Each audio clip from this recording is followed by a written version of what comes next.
I cheated on my wife for over a year while she was drowning in postpartum depression, and now that she's finally herself again and wants another baby, the guilt is eating me alive. I, 28M, know I'm a piece of crap and I don't deserve my wife, 24F, and our two beautiful sons, 4 and 2.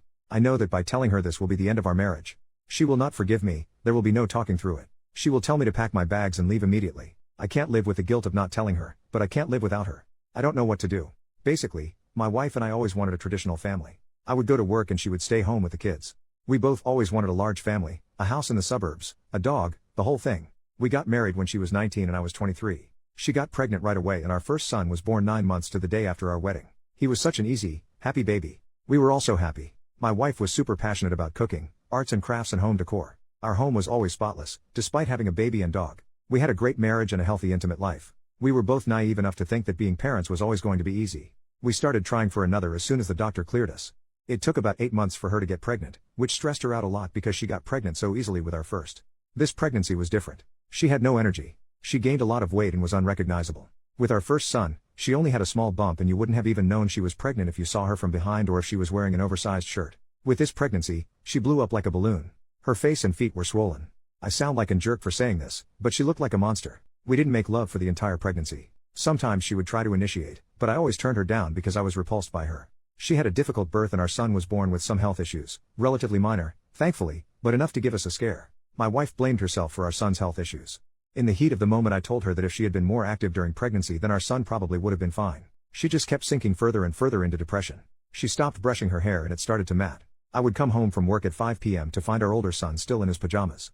The dirty dishes were piled a mile high in the sink. She stopped showering regularly and she refused to go on a jog to lose the baby weight even though I tried to encourage her by saying I'd cook dinner if she did. Our son's physical needs were being met, but emotionally she was checked out. I started fantasizing about being single and not having a wife or kids. I started going to the gym and the bar after work instead of going home to them. I met Cassidy, 19F, at the gym and we really hit it off. She was vocal about never wanting kids and when I would complain about my wife to her, she would pile on too. I was happy at the time because I wanted someone to validate me for being such a jerk, but looking back I'm so freaking disgusted. Pretty soon Cassidy and I were dating and I was having a whole separate life behind my wife's back. After a few months, my wife slowly started to return to her old self. She started taking more pride in her appearance and started cooking from scratch again instead of ordering takeout or frozen food. Our home was clean again and our younger son's health issues were improving. I fell in love with her all over again. I started to realize that Cassidy wasn't as exciting and interesting as I thought she was. She was actually quite dull and stupid and had no real opinions or interests outside of partying and TikTok. I started to suspect that she didn't actually like me either and was just flattered by the attention of a married man and I stupidly enabled it by making her feel special and better than my wife. I ended things with her a few months later and she didn't even seem to care. All in all, I was cheating on my wife for just over a year. My wife has recently started asking to try for a third baby and the guilt all just hit me at once. I feel paralyzed. I have nightmares that she finds out from someone else. I've stopped eating and sleeping. I'm starting to get aches and pains from the stress. I don't know what to do. I know I'm a jerk. I know I don't deserve her. But I don't know how to tell her without breaking her. She's amazing and she never deserved this. Relevant comments. Commenter, you are an absolutely abhorrent person. Your wife was so depressed her hair was matted. I want you to think about that for a few minutes. Think about how low and terrible she must have felt to get to that point. Instead of being a kind, compassionate, caring partner and helping her get better, you went out and found someone barely legal to sleep with. I hope she leaves your ass and finds someone who will love her because you do not. You love what she gives you. You love what she does for you. You do not love her. Commenter number 2, did you even try to get her help with the PPD? Good lord. If the guilt is eating you alive, tell her. Everything. All at once. No trickle truthing. No downplaying or minimizing. Apologize, commit to therapy, offer a post-nup, whatever you think would help her to get through the implosion.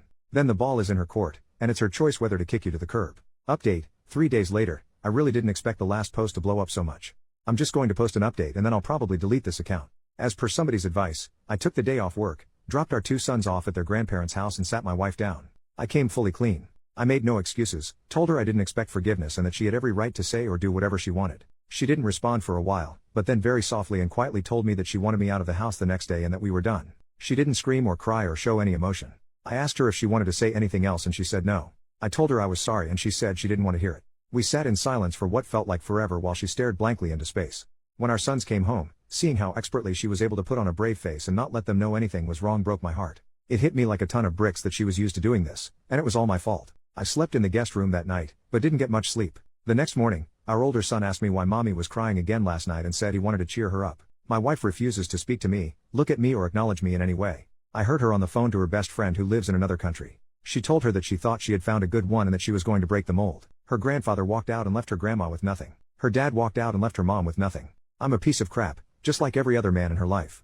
I left today and she didn't even look at me or say anything. She just continued watching TV and crocheting as if nothing was happening. I'm staying at my parents' house and they are disgusted with me too. My mom cried when I told her. They love my wife like their own daughter. I let everybody down. I deserve everything coming my way. Thanks for the advice and really awful comments towards me. I needed to hear them.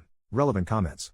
Commenter, you aren't sorry. You are reveling in being the worst person in the world. Your entire focus continues to be on yourself. Your entire post is about how her response made you feel. Nowhere do you state that you intend to make amends, a critical component of true contrition. The only remorse you seem to have is on bad this is making you feel. You made the utterly selfish choice of telling your wife to alleviate your guilt, not for her sake. Why weren't you willing to live with the guilt? Because, just like your decision to cheat, you were only thinking about yourself, what you wanted, and what felt good for you. Although your marriage is obviously over, or should be, if you wanted to begin to be a decent person, you'd be focused on how to make amends, how to make the situation easier on your ex-wife, and most importantly, how to ease the transition into a broken home for your children. How good of you to run away to your parents and leave all the hard work for your wife.